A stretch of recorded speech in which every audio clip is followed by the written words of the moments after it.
We're live. How's everybody doing? It's another episode of Camera and Flask. We are doing Hail Marys and crossing fingers to make sure that this thing is working. There's no guarantee with Lightstream. We might be going to Mimo Live by next week. We'll see how this all goes. But welcome to another episode. I don't know what episode it is, but Ben will tell you it's probably 105 or something like that. And welcome, 43. gentlemen. Caleb, how are you? Can you actually hear us now? I can hear you. Yeah. I'm just It's looking at the amazing. video on YouTube here, waiting for it to just come to life here. Let's see if it is it working for you guys? Yeah, it says we're live. Oh, there we go. There it is. Yep, my bad. Yeah, we're live. All right. Yeah, we're all doing it. Yep. Just got a delay. We've got a lot of people here. Yeah, at least it's going better than last week. That's true, Sky. And shout out, and Kevin, and 360 Grad, and Alex, and Rimrock, and Andres, and Travis, and David, and Harrison, and whoa, we got the crew. Dan's here. We are live. So, gentlemen, I don't know. I'm going to see as I start switching whether or not it's going to allow us to see our multi up with the technical difficulties we've had.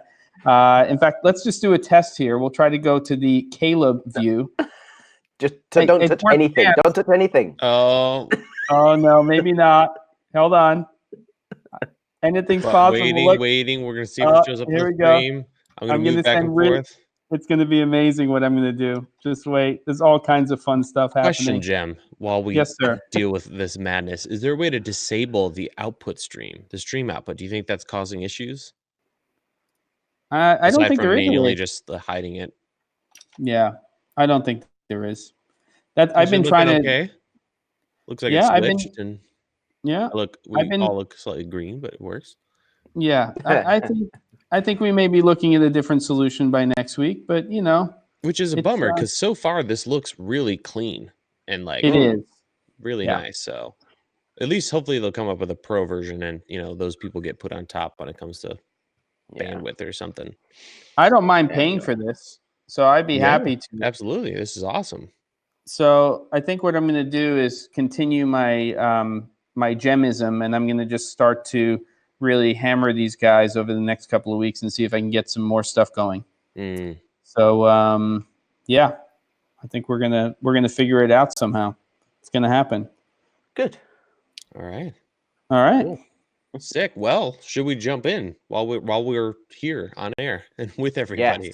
Yes. Let's get drinking. Okay. So it's been a long day. Welcome everybody to Camera and Flask. Things have been a little funky the last couple of weeks. People have been gone. People have been on motorcycles. People have been away, and we're all back though, and we're ready to partake in another lovely episode with y'all. If you haven't already, make sure you hit that subscribe button. If you're new, that reminds me, I'm going to tweet this bad boy out, but we're going to start things off with the first most important part of the show, which is what is everybody going to be consuming or sipping on this evening. That includes you, chat. So let us know. Maybe I'll kick things off because mine's pretty boring. I'm back in the studio again. Things are crazy with the home studio, so we're not quite ready to do scotch and whatnot. So we're doing coffee this evening for me. Okay. There's that. Well, Coffee that's more exciting than last time. My toddler. Yeah, that's true. And with that, let's go to Ben. Okay. Well, I am in the UK this week. I flew in last night, and I've been working in. Oh my God, what focus gone? I've been working in Liverpool all day today. I got back to sort of my UK home about half an hour ago, and I'm in desperate need of a drink because it has been a long day. So I am drinking Jura Journey, which I've never tried before. And it's I had that. Okay. I found that in the cupboard here, so that's what I'm on. Was it any good? You liked it? It was okay. I switched to the Lefroy ringing endorsement. It was all right. I mean, it's an inexpensive dram for sure. I think you pick it up at a co-op for like 22 pounds. So it's all right. Okay. Yeah. It's nothing bad about it. It's just not going to win any rock star awards or whatever that means. So there you go. Okay. All right. I've got a new one here. So at about 10 in the morning at Heathrow, you're in the duty free and you're trying to load up on the whiskey, and it's called Ailsa, I guess, Bay. It is actually a relatively new whiskey. It's from the Lowlands. They started in 2007, and their first whiskey that they're making is a peated lowland whiskey, which is very unusual. And it's supposedly very scientific. I don't know. You can look up some stuff. I've been reading about it. This is release 1.2. Sounds very millennial, if you ask me. It's release 1.2. I don't know what the heck that means, but I'm going to go for it. It tasted good in the airport. I don't know how it's going to taste today, but it's in the glass, and away we go. So cheers, gentlemen. Cheers. To all of us being back for what seems like an entire month. So we've been on our summer holidays, so yeah. Let's do it. Yeah. All the best. Nice to see you. Cheers. Microwave coffee, man. Love that. That's all right. I wish you were drinking what we were drinking right now. But next week it'll happen, or the week after. I know you got a lot of stuff going. Give those bottles a break. Yeah, right. I actually had a contractor here today, so we started to talk about maybe doing something with some of the upstairs here in the barn. I'm going to try to get some new numbers and stuff, and my idea is like try not to tackle the whole thing at once and maybe do 1,000 square feet, so that I have a workable studio space to use during the winter. Right. So we're going to get this roof handled. We're going to start to handle the building, and I think we're about to go into phase 1 in the next month or so. So I'm excited about that. Nice. I got to say, it was really awesome seeing that space in your video today. Yeah, it was nice. It was 125 degrees Fahrenheit in the space when I shot that, but other than that, it was fantastic. Not that this helps you, but it's been a nice crisp 68. Over here, so it's hoodie weather, and I'm loving it. Nice. Oh, I love that weather. Oh, so good. So good. Right. So we've got that taken care of. Yes. We've got some cheers. We've got some bourbon. We've got some gin, some French press. Oh, I need a French press. Yes, that's true. We're gonna jump into today's topic, which is not terribly, fleshed out when it comes to an outline for this. So, as we go through this, everybody, let's please hit us in the comments with your thoughts on things. Maybe we'll just kind of let this one run wild. But in short, Jim and I were talking on the phone. We thought it'd be kind of cool to do a future of audio episode because we've seen some shifts, and I think we're going to see a lot more going forward. So I thought we'd start by, obviously audio is one of those amazing things that hasn't really changed drastically in how long? Forever. I mean, XLR cables are XLR cables. Microphone diaphragms are fairly straightforward when it comes to the mechanics of that. So things haven't. We got wireless. I mean, when did wireless happen? Like our G2s, G1s, Sennheiser stuff. I don't know what era that was, but yeah, I mean our electrosonic stuff and things like that. I mean, we've had wireless solutions for a long time, right?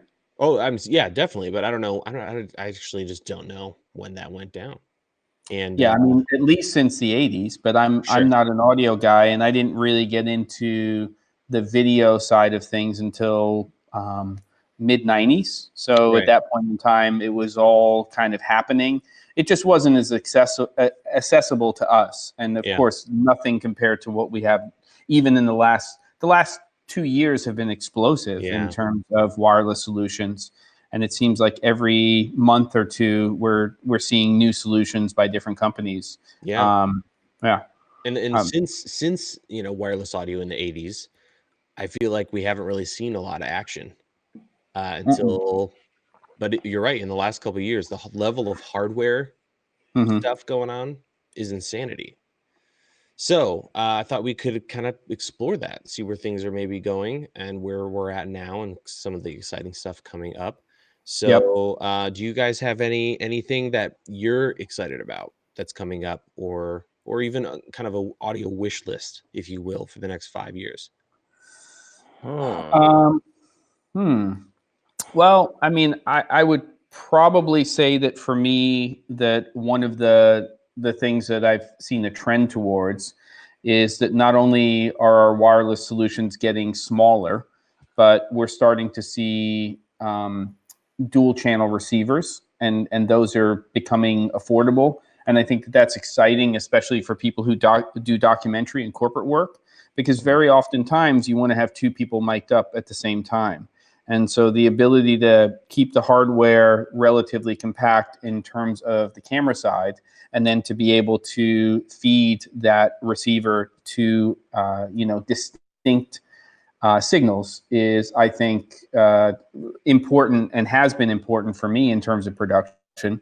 And we're also seeing some interesting shifts in terms of using 2.4 gigahertz technology, and that being used as pretty prevalent, and I think is a big contributor to this lower cost audio that we're starting to see come to the market. I would say that Rode was probably one of the first to really push in that space with the filmmaker kit, and then we saw Sennheiser at around the same time doing some things in the 2.4 gigahertz space in very, very different form factors. I love the Sennheiser with a little, right angle XLR attachment for the receiver.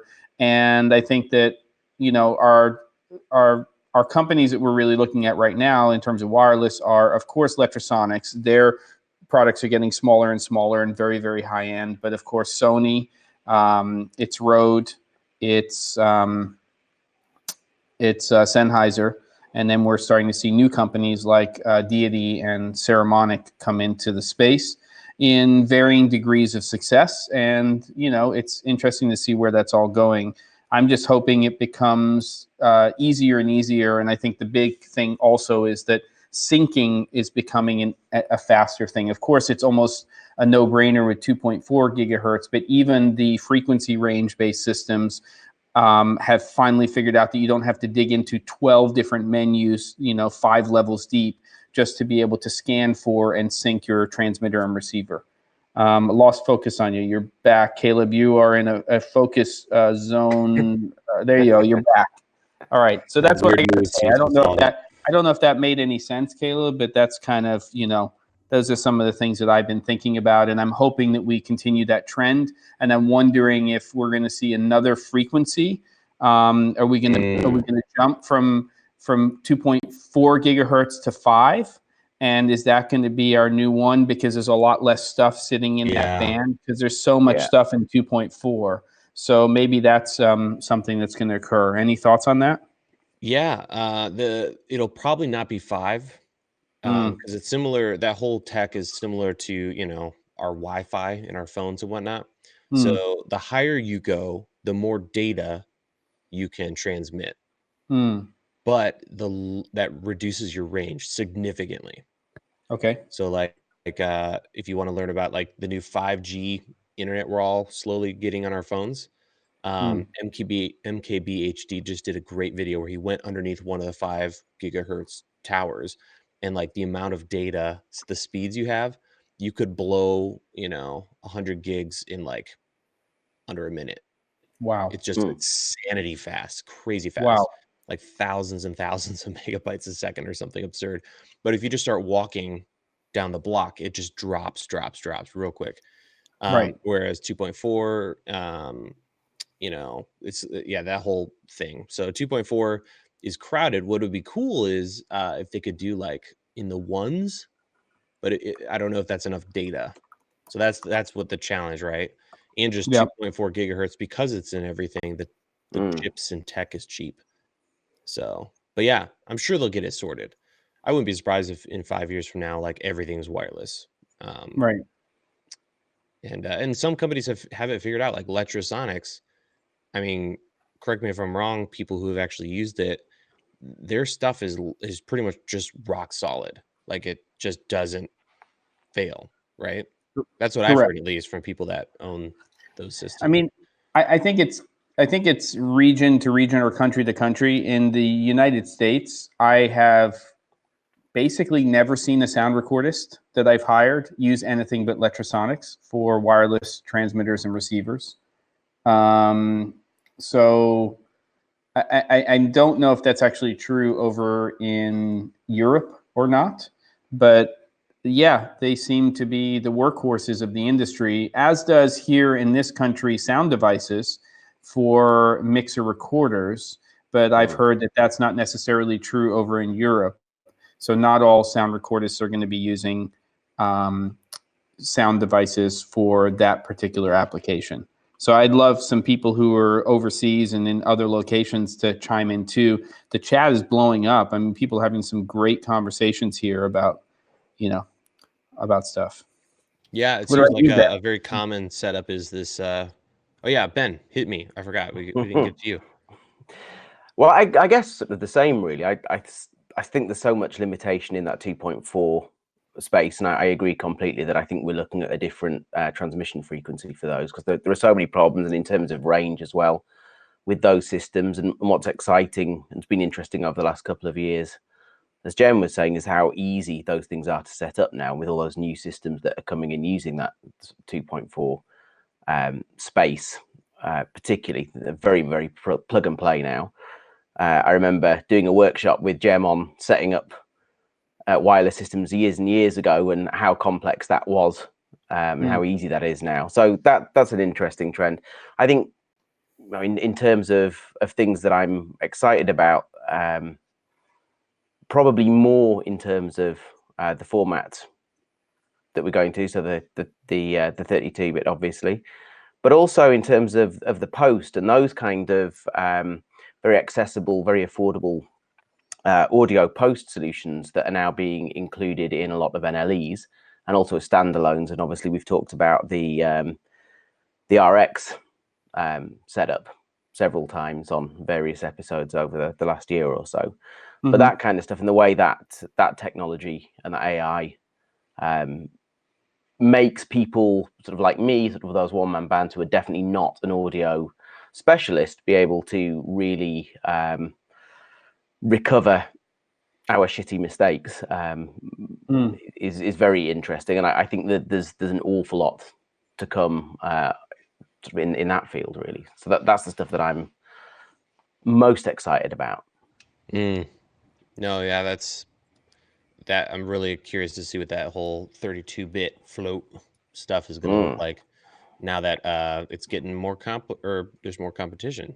Like I believe the first one I ever heard of was the H6.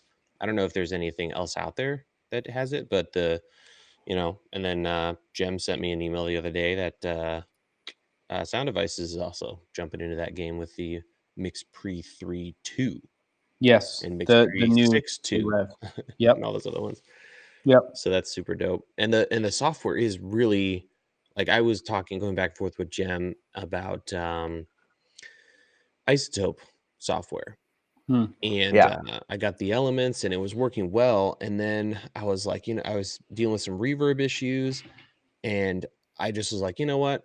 I'm sure this will pay for itself. So I went balls to the wall and got their RX7 Advanced, which is like their full The suite. full suite. Well, it doesn't come with everything. It's pretty complicated how many plugins and things they have.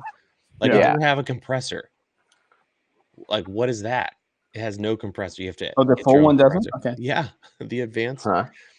But I started poking around, and then a buddy of mine had like an epic fail. He didn't have a microphone plugged in or something, and he had a like impossible file with reverb. Terrible reverb. And that software is just incredible. The reverb reduce or de-reverb. They also have they've added a bunch of new stuff in the version 7, and they have stuff like if you have a client, you're doing an interview and they're really timid, but it's the CEO, so it has to be him. And he ends every sentence like a question, even though he's supposed to be really authoritative. You can actually go in there and grab those tails and pull them down and like change the way people sound. Really? It's Wow. mapped up. You just grab it and you're like, and now we're authoritative. Like, it's crazy what you can do with this stuff. Yeah. So it's magic. It's black magic. Yeah. Yes. So that's cool. Oh yeah, Joseph mentions that Blackmagic is on sale for $29 through the 10th. That's just the 4 little plugins, but you do get the voice denoise with that. and that is 1,000,000% worth $29 is worth $99. I mean, it has gotten me out of a number of things. I'd love to do knowledge is something. amazing. Yeah, I mean, I use compressors a little bit, but I need to learn a lot more about how I'm going to tweak formulas. I think it would be great in a future episode. Maybe we'll have you, Caleb, lead that one at some point where we talk a little bit about using compressors in post-production to sweeten audio. Yeah, we should get Curtis Judd on here. Curtis. Sorry, Let's just get Curtis on there. Yeah. Yeah, why not? Because he's got these videos where I'd love to have him do a shorter video, but he's done all these videos where he's answering people's questions, going through this, workflow of his. Yeah. That would be a blast. Yeah. I just want him to like hold my hand and tell me what to do with every, video that I do. Just a simple workflow using stuff like that. But yeah, he's a wizard, so that'd be fun. Can you see that little comment there from Travis, where Travis says, "Oh, I don't want that. Let's do that." From Travis here? Yeah, he says, as the chat audio guy, I would say that 32-bit is great, but isn't going to change the way I work on set. It only affects the file in post. Gain staging and mix for mains, cam hops, and IFBs is key. So his basic workflow is going to stay the same, but it's just going to give him, because my understanding is that 32-bit in audio is very similar to 32-bit when we are dealing with picture. You're essentially got a room and you just think of the floor as 0 and the ceiling as 1. And there's just all of this other information above the ceiling and below the floor that you can grab and you can bring into that room and work with. So you're basically not clipping that information above and below. So you just have all of that room to work with in terms of your image. And that's a pretty standard, like OpenEXR is based on a float space when you're working in and working with special effects and things like that. And that's supported now in some workflows for motion graphics and post stuff. So I don't really know much about it, but I do know that it's giving you essentially also this. It's kind of like maybe a good explanation, but a horrible explanation would be raw for audio.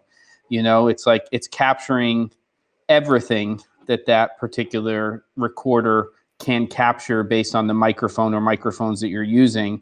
And then you're using a portion of that, but you have all of that headroom and all of that information to work with so that you can shape that. Is that a good explanation? I don't know. You know more than I do. So tell us, Travis. Give us, let's have him call in. Yeah. Wouldn't that be Just awesome? have Travis on one day. Yeah. Travis says it more succinctly than you did, Jeremy. Just says basically unlimited headroom. Yeah, but you still have to have proper gain staging for actual usage on set. So if you screw up your gain staging and you mess that up, then you could have a problem. Right? So yeah, yep, sick, cool. Well, I guess that solves that part of the conversation. That's not really about wireless, but I think it's an important. No, well, yeah, the future of audio, right? I think that's there's definitely the technology in the hardware itself. And then kind of that post-production, which we've kind of covered just a little bit there. So hardware, do we know of anything coming up that's going to mix things up? Because as it stands, you've got the Letrosonic stuff, which kind of has anything and everything, right? You've got your wireless systems. You've got your XLR, phantom power recorder, little, what do they call those? Bottom plugs? Is that what they call those? You attach the end of a boom pole or a shotgun microphone directly, and we've got obviously some more budget stuff. And what's interesting is Deity, not to be the residential Deity fanboy, millennial over here. They recently teased they are coming out with one, which is really exciting because that means with one system, you have you can have a wireless phantom powered microphone of some sort on a boom pole per se, and as well as a lav setup and one receiver. Whereas that video I did recently with this ridiculous setup for a wireless video or wireless kit where you have kind of that system, it's a little more hairy if you go with them. Whereas to my knowledge, Rode has their Rode Link, which I have and works well, but you have to have all these devices to make it work. It's not a dual channel setup. Right. But they have their little dealio. So yeah, it's pretty interesting, I think. Yeah, actually, did you see that Ceramonic released? They have a 2.4 gigahertz. It's kind of like a slightly larger version of the Wireless Go, Right. but it's a 2-channel receiver. So you can actually have 2 of those. I would never use it with the thing gigantically clipped on to somebody. Yeah. But it does. There is a version that actually has a TRS connector, so you can go ahead and plug in an external lavalier mic. I think that's interesting that they're doing that. The question is, will we start to see that with the Wireless Go? That was a surprise product for me. I was actually that kind of, when that came to market and we saw that Wireless Go, I was kind of shocked because I had been saying for a long time that filmmaker kit and that RX system was pretty honking big compared to some of the other stuff that was coming to market from Sennheiser and and even Sony is now coming out with smaller versions of their their transmitters and receivers. So when that thing came out, I was just kind of floored, and I'm still putting that up high up on my list as favorite product in sort of the last 6 to 12 months for sure. I think they've and hopefully they'll do a dual channel and they'll do some other things because they seem to be creating new products all the time. Yeah. So yeah. Yeah. I saw a Kickstarter. Oh, good. Sorry, I saw a Kickstarter project that was very similar to the Go this last week, which kind of I glanced over the spec, but it seemed to be a very similar product, but generally more of a smartphone sort of centric product. But it looked like it had the ability to go into a camera as well. But it was a very similar setup. I'll dig it out and post it if I can. Yeah. I mean, I think the beautiful thing, Caleb, and you can kind of tell me your thoughts on this, guys, is that what's starting to happen now in audio is, good enough was okay in the lower end of the market before. So you could come out with a wireless product and or a microphone for that matter that was wired or wireless, and it could be sort of meh. And it would still sell a lot because there was, really a high end of the market. And then there was just sort of this lower tier. But there's so much competition now coming into, similarly to what's been happening with lighting and camera and everything else, lenses, that everybody has to make a product that's more than meh and that can, that has good preamps, that, every single time somebody posts something on a new product, unless they run it through Isotope RX, we can hear what the noise floor is and how those preamps are working and all of that good stuff. And it's our responsibility, I think, as content creators to make sure that the audience hears it with and without as well. So it's important, I think, and sometimes I forget to do this because I process my audio so much, for us to say, here's a new audio product, let's listen to it pre-processed and then processed. And we should be telling the audience how our camera is set up. Are we at unity with, how our audio is set up on our camera? All of those good things. So I think that's important as well.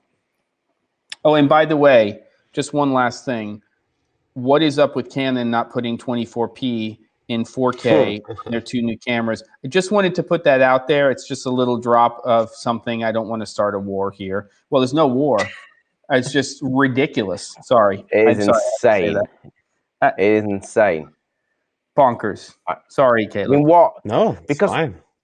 And with just to mention that, but those cameras that they've done that with, it's not like they're then trying to protect sort of C-line stuff. I don't get it. It's the bizarre. 90 effing D. It's exactly. Not, that's what I mean. It's not something you're not. You can't release a product that is the successor to something in a product line and take away a frame rate that's a lower frame rate, that has a lower data rate, that we want to, and then come out with some fancy commercial that talks about creators, and the whole commercial shot at 24, and That sorry. It's like I when they apologize. released that. It all started with that. Oh, geez, I don't know if I want to open this whole thing up. That cheap full frame they came out with, the Canon Mhm. RP. It started with that. Mhm. Yes. Mhm. They uploaded the video. They're like, all shot in the RP. You right click the thing on YouTube, go to stats for nerds, and it's all 24 frames per second. Yep. Now, That'd with be an that interesting- camera, did they not include 24 at 1080, or was At- it not 24 at 4K? at One anything. of them. I don't Really, think, nothing. yeah, nothing. Hmm. So Okay. Well, there was a little camera called the 5D Mark II. I guess Yeah. they didn't learn anything Well, when it I came think to they that. learned. I think they learned though. Sorry, guys, we're going way off here, but hang in there. Here's the thing. I start to stutter when I'm tired. Oh my god.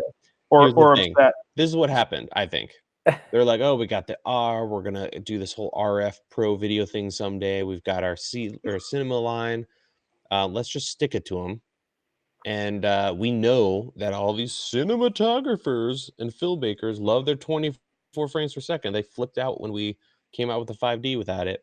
We gave it to them. So let's just take it away and just pretty much say, man up and pro up or get out of here. Go to those Sony fools. Oh my goodness. Anyway, I'm sorry. I really apologize. I digressed like it was just something. I snapped. Okay. Yep. Yeah. Let's get back to audio. Right. Ben, where were we? I don't remember. All right. So 24p. yeah, 24 frames per second. Mm. So audio going forward, I suppose Yeah. really it's just reliability with wireless prices are going to come down. Oh, that's what I was going to talk about. So Rode, I think, is due for a Rode Link Mark II. Do you think it's going to be in between size-wise the Go and their current lineup with maybe dual channel and some other features? What do you guys think about that? Oh, great. Yeah, Go. good thing. Good. Yeah, go. You want to go first, Ben? Go. It just seems to me that they would have to just keep up at the moment. I don't think that there's anything else that they could do with that. Size has got to come down, and the dual channel is got to be the way to be pushing yourself forward when there's other product from their direct competitors that are doing that already. So I think it's absolutely inevitable that that's where they have to go. And question for you guys, because you guys have been in this game longer than I have when it comes to this, intermediate to pro and also low end, I suppose. So if you're not going with Sennheiser or Sony, would you say Rode is on the kind of budget end with all that stuff, right? With their offerings in the wireless world? So that's interesting. I mean, essentially what I'm trying to let's stack up the players, right? You've got the kind of the home team, which is Sennheiser, Shure,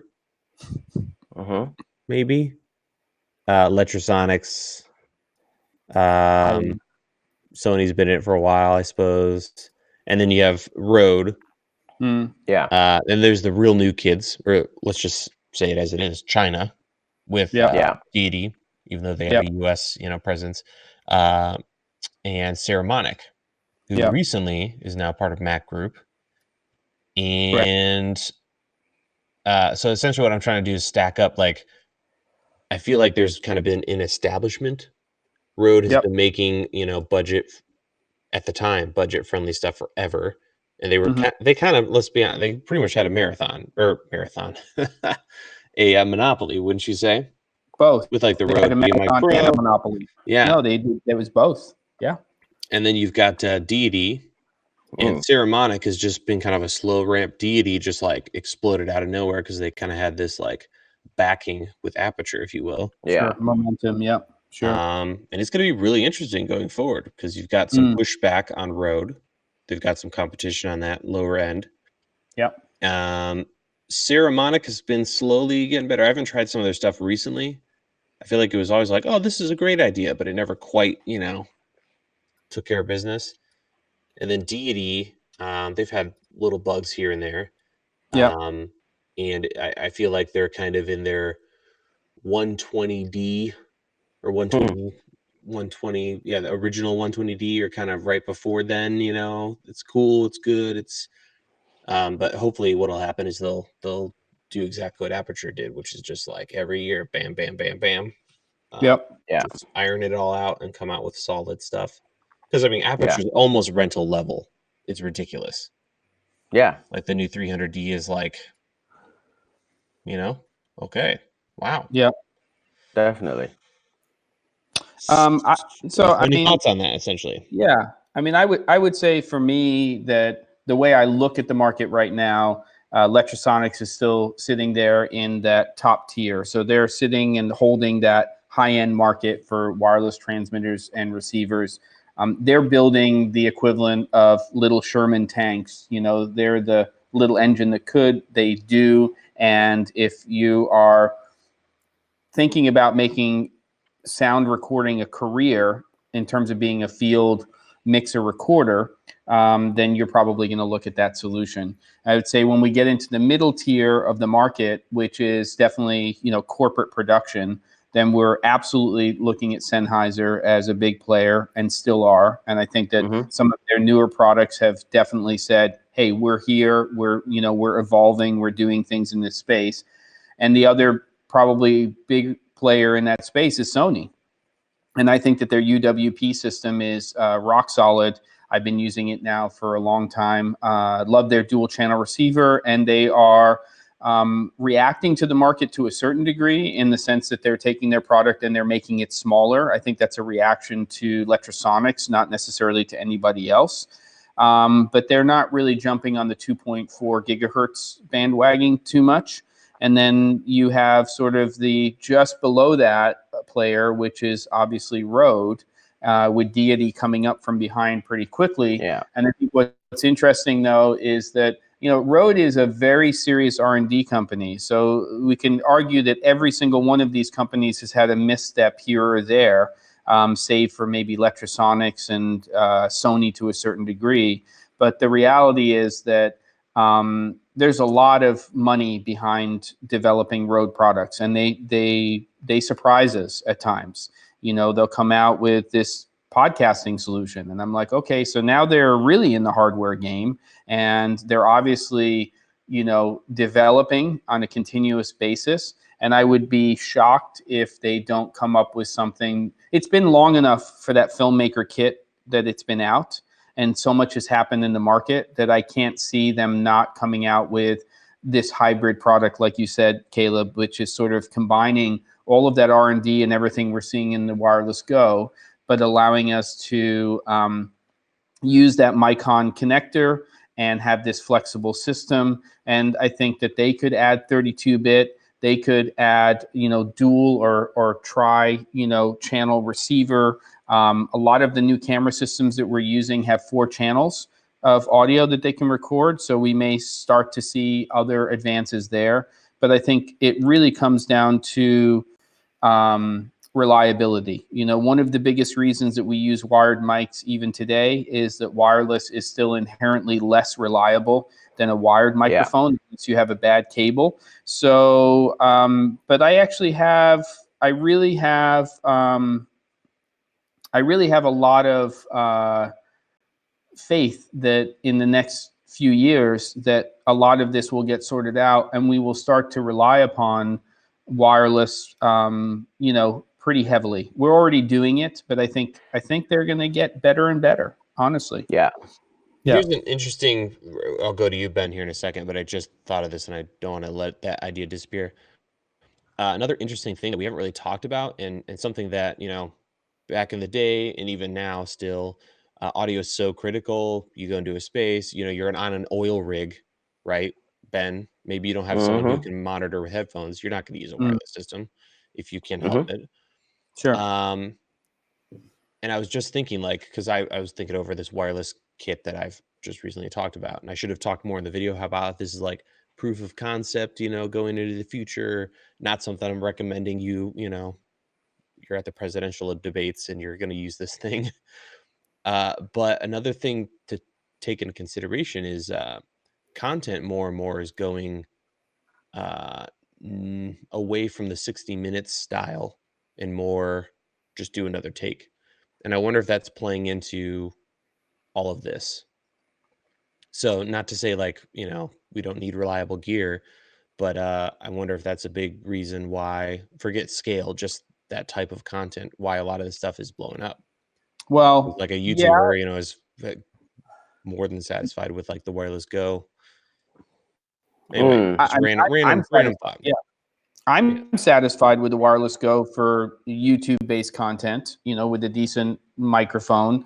But I would say that one of the things that we have to see with wireless audio technology is we have to see reliability, because more and more content is reality-based. So even though we may be moving away from a single take, when we have 3, 4, 10 cameras running at the same time and you're doing a reality-based show, they want that to be wireless. It is wireless. So it has to advance in terms of technology.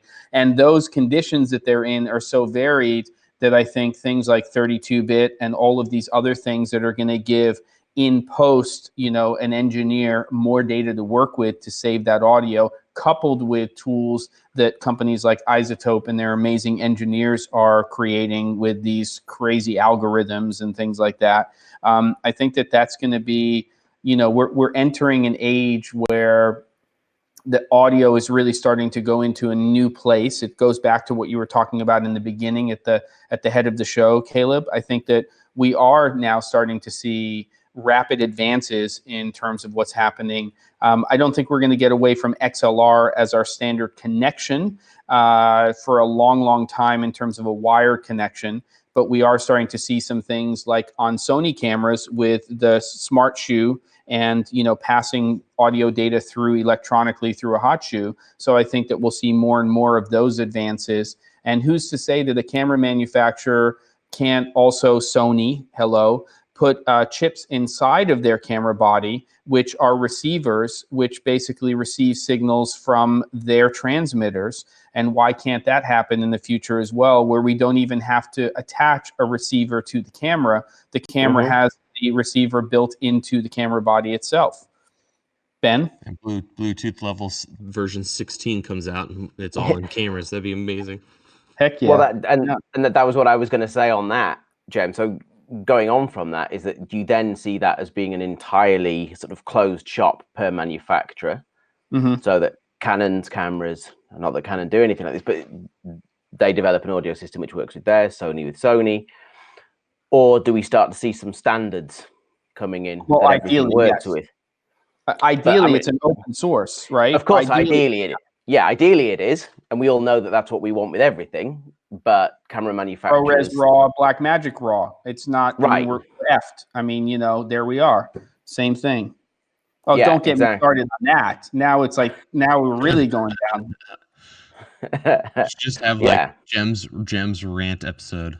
It doesn't happen often, okay? Every episode's Jem's rant episode. Yeah. Well, stop it. Come on. So yeah, okay. Anything to add to that, Ben? All of that. Well, I suppose as we just a couple of points. One, on this whole thing we've been talking about, the 2.4 transmission bands, and you were talking about sort of segments of the market, and I very much see that as something, as a non-critical thing, something that can be gone back and done again, really, because the only problems I've had with wireless systems have been with those. And like the Sennheiser, the G3s and things, I find those absolutely reliable. I never, as long as I do the scan before I start from that particular location, the range is really good on them. I don't find them dropping out, whereas the 2.4 stuff I find gets all kinds of problems. The range is crappy. I've had shots ruined by that stuff. So for really critical stuff, I'm still slightly wary of that technology. And I think there's got to be something else, which we started the discussion with, really, about standards for that. And then just, I suppose, going on, I had a little thought today. I've been working with Jago, who I don't think is in the chat today, but I was waiting for him for the shoot we were doing this afternoon. And I was sitting outside a coffee shop. And there was loads of cars coming in. There was a busy car park, and there was an airport nearby, and I could see the planes taking off. There's an awful lot of sound sources around me, and this kind of scene that I was looking at.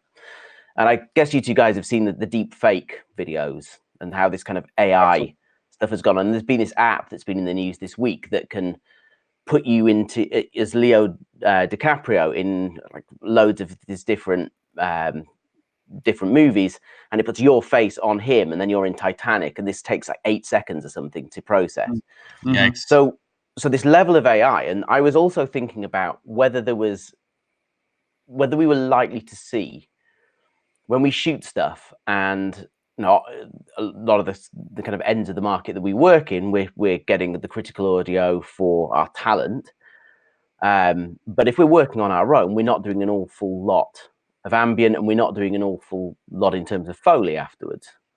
I do it very occasionally on bits, but it's at a very basic level. And I wonder if we're going to get to a point where, and it's probably not that far away, the technology's got to be there already, where the AI can analyze this scene that's in front of us.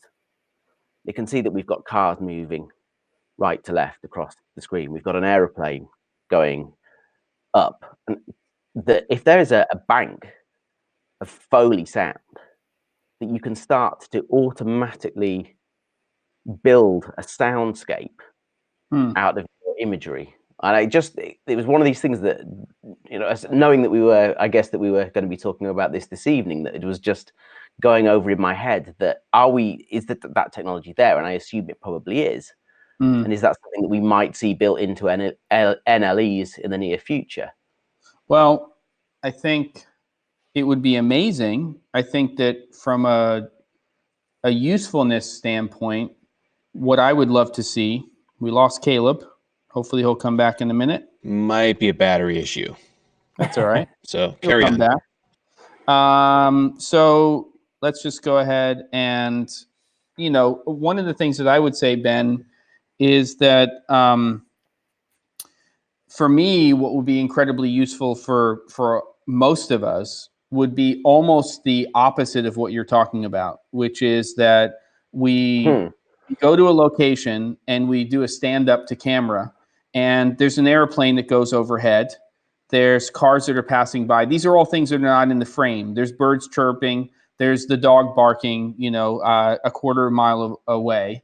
And what can happen is you do an analysis of that audio, and it essentially will take, just like it does in audio post programs now, you basically take a sampling of sound that doesn't have that problem, and then it will go in there and it will remove all of the things that should not be there audio-wise.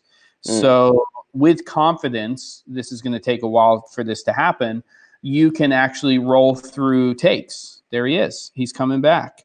Are you there, Caleb? You're sort of in slow motion. I am. Like Hello. 7 frames a second. Oh, you're moving. You're happening. You're grooving. Okay, cool.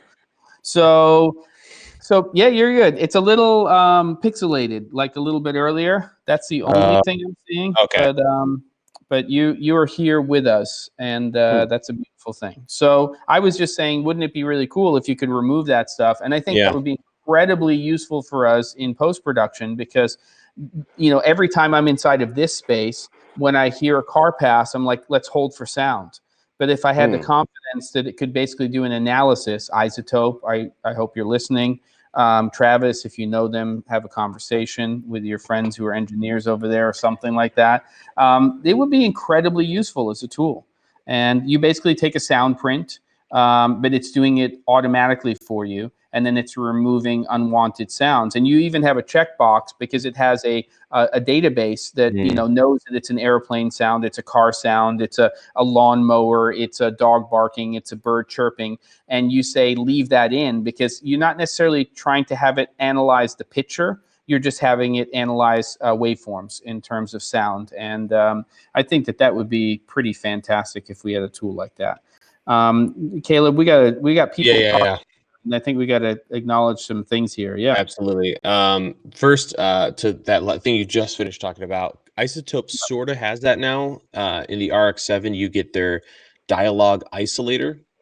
Yeah. You pull it up. It's similar to denoise, but you hit, and it analyzes, it reads the entire thing, but it does the opposite. It knows, it has algorithms for human voice, and then everything else gets nicked. Beautiful. Which is interesting, but it's not, it doesn't sound super great all the time. First of all, my goodness, Travis, thank you for hooking us up with all this info. earlier when we were talking about, you know, Absolutely. who's the top, who's the bottom. He was just like, here it is, bam, bam, bam, high, mid, low. Yeah. Tony had a very interesting thing that I thought would be kind of interesting topic earlier. Tony McKay, I'm afraid of buying anything currently. It feels like everything is getting outdated so fast. Do you think that's going to stop? I feel like Never. we're just kind of ramping up, and it's just going to get more and more intense until there's a new RAW format, or someone else is not doing 24p every other month, just to keep Jem on his toes. Yeah, exactly. I think you can't worry about that. I think one of the beautiful things that we have right now is we have a lot of people putting out a lot of content very quickly when a new product comes out. And just like you read Yelp reviews or you read Amazon reviews, you have to sort through some of the noise and say, this tool is probably going to fit what it is that I do.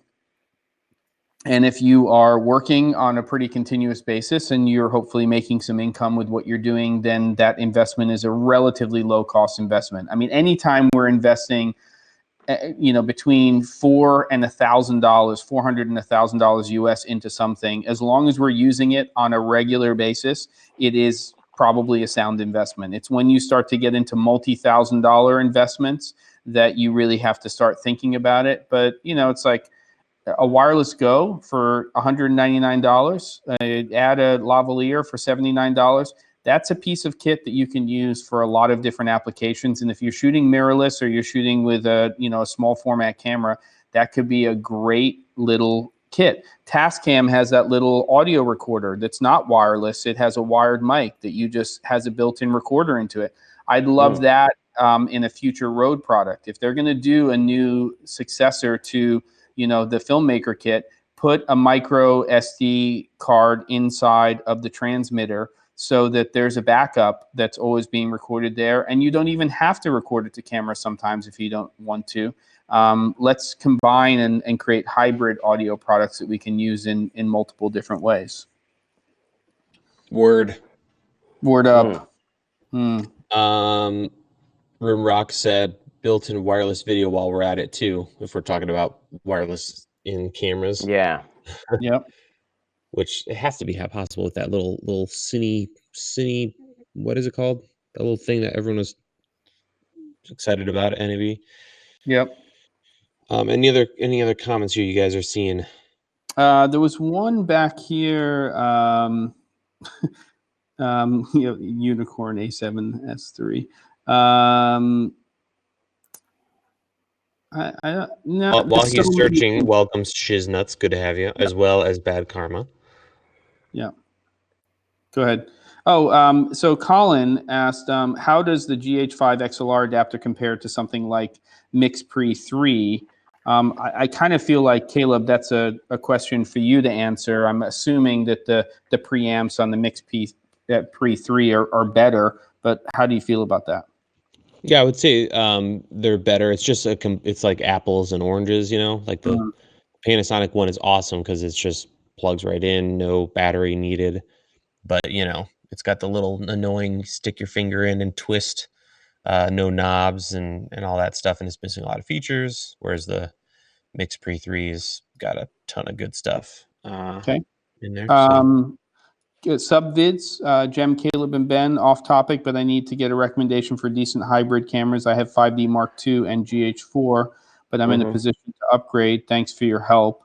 I'll let all three of us put in the take here. My take is, if you're on the full frame bandwagon, then you have to very seriously look at what Panasonic is doing. If APS-C Super 35 is okay with you, then I would wholeheartedly at least put Fujifilm in the mix in terms of what you are looking at. To me, those two companies in those two different sensor sizes are just killing it right now when it comes to hybrid systems all around. There's a lot of people who are very happy with the R system, with the RF mount from Canon, and they're getting great results. And I think we'll see new cameras from them in that space. But for me right now, I think Panasonic and Fujifilm are the two that are the most exciting to me. Ben? You know what I'm going to say. Well, for me at the moment, the EOS R is fantastic. I'm using that for a lot of stills work. I think it's fantastic for that. The AF system's amazing on it, stills and video, which is a huge thing for me. I like the color of it. It's the crop issue with the 4K is obviously it's a 1.7 crop for 4K, which is a lot. But we were using it today on a shoot. We had it on a gimbal when we were shooting in 1080 at full frame.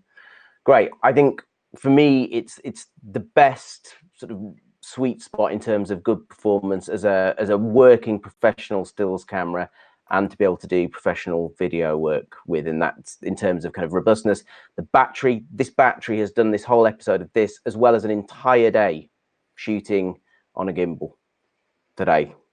Awesome. And it's still got loads left in it. So as a working tool, I think the EOS R is pretty hard to beat. It's not got some of the features that some of the other cameras have, but yeah, it's a good workhorse for sure.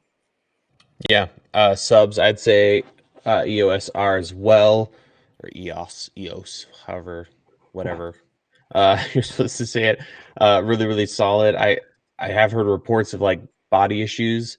But if you love your GH5 and you love your Canon 5D, I think the perfect marriage of those two is the S1. That thing makes the EOS R look like a toy made in like Vietnam or something. It's amazing. If you don't care about autofocus for video, then it's phenomenal. And then of course, if you're a baller, the S1H is gold. And then Sony's for influencers. I'm pretty much done with all their stuff if we're talking about anything other than like making YouTube videos where your audience doesn't really care. Excellent. Agreed. Nice. Yes. Well, gentlemen, Caleb, I think a strong topic that led us down some dark paths, but overall was really focused on audio. We have to come up with a topic for next week, so we'll have to do a huddle. Anybody have any recommendations? Let us know. I kind of feel like I'm itching for a little challenge next week. I think it's been a while, so we could maybe say we need a little challenge. You guys up for that? Sure. Yeah. Any challenge ideas? We need you guys to tell us what the challenge should be. Maybe if we don't next week, we could do it right now. If you have any challenge ideas, guys, please let us know. Yes. Otherwise, we should poll people like every episode or something, or come up with a way to get something going on. So yeah. Well, people can always make recommendations at the c47.com/contact, and you can send in ideas for the show. I do check those emails, and I would be happy to hear that. Corporate Shoot Equipment Challenge. Okay, that's pretty good. I like that one. Let's get some more specifics on that, Joseph. And EOS HD something a budget challenge. I don't. Maybe it's how to shoot with a camera without 24p challenge. So let's not say shoot imagery with $200 gear. iPhone 6 or SE. No. Okay, good. So we will think about this one. As always, really great to see you guys. I'm really feeling like we're back home now. We're doing the show again. Yes. We'll work on these technical challenges with Lightstream, and I'll start to hound those people. And it should be good. Okay. Caleb, take us out, brother. Take us out. Well, folks, it's been an honor as always, and complete blast to have us all back. The stream worked, so that's exciting. Except for my deformed face that I see over the pixelated YouTube. So thank you so much for joining us, and Ben for being here, and Jem for being here. Always look how. I mean, Ben is looking like a rock star now. He is. You lose some weight, man. Honestly, you look. I've piled weight, and I've just got a suntan. I've been in Albania for the last week, sunning myself. Got it. So those Polish bikers, they make you young. They get you. I wasn't riding with them. They were just kind of interrupting me being able to go and do the live stream from the beach. Sure you weren't. All right. And with that, everybody, thank you so much for joining us. We'll see you next week, same time, same place. Have a good night and Godspeed. Good night.